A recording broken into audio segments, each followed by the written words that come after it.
हिंदू धर्म में शारदीय नवरात्र को बहुत ही पावन और शक्तिशाली समय माना जाता है। ये 9 दिन माँ दुर्गा के 9 रूपों की उपासना और साधना का अवसर होता है। मान्यता है कि इस दौरान माँ दुर्गा पृथ्वी पर अवतरित होकर अपने भक्तों को सुख, शक्ति और समृद्धि का आशीर्वाद देती हैं। हर साल नवरात्रि के दौरान देवी दुर्गा अलग अलग वाहन पर सवार होकर आती है और पृथ्वी से लौटते समय भी उनका वाहन अलग होता है। ये वाहन केवल प्रतीकात्मक नहीं बल्कि शुभ अशुभ संकेतों का भी प्रतिनिधित्व करता है। ऐसे में ये जानना बेहद महत्वपूर्ण हो जाता है कि इस बार माँ दुर्गा किस वाहन पर आ रही है और इसका हमारे जीवन पर क्या प्रभाव पड़ेगा। साल 2025 में शारदीय नवरात्रि की शुरुआत सोमवार यानी कि 22 सितंबर से हो रही है। ये विशेष रूप से इसलिए भी खास है क्योंकि इस बार नवरात्रि पूरे 10 दिनों तक चलेगी, यानी देवी की उपासना का समय सामान्य से 1 दिन ज्यादा मिलेगा।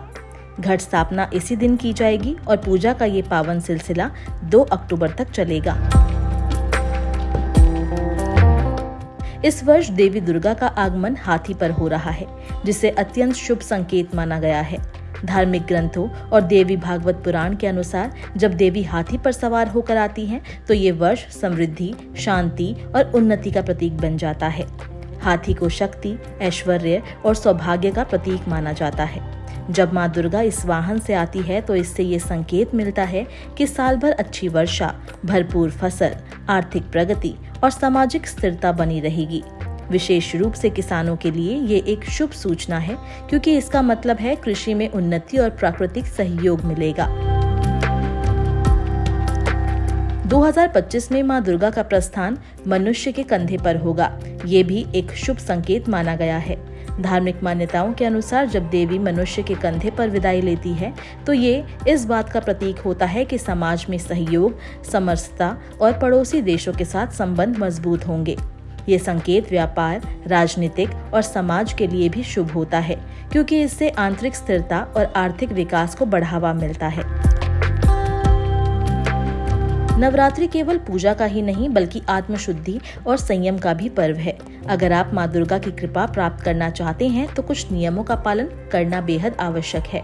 जैसे नवरात्रि शुरू होने से पहले घर और पूजा स्थान की सफाई अवश्य करें। पहले दिन सुबह स्नान कर स्वच्छ वस्त्र पहने और विधि पूर्वक कलश स्थापना करें। नवरात्रि में लहसुन, प्याज, मांस, मछली और शराब से पूरी तरह परहेज करें। यदि संभव हो तो 9 दिनों तक व्रत रखें, अन्यथा फलाहार पर रहें। रोजाना माँ दुर्गा के एक रूप की पूजा करें। अष्टमी और नवमी के दिन कन्या पूजन और ब्राह्मण भोजन कराना अत्यंत शुभ माना जाता है। नवरात्रि में यदि श्रद्धा, भक्ति और नियमों का पालन किया जाए तो निश्चित ही माँ दुर्गा हर घर में खुशियाँ, धन, सुख और स्वास्थ्य का वरदान देंगी। हम कामना करते हैं देवी दुर्गा का आपके और आपके परिवार के ऊपर आशीर्वाद बना रहे।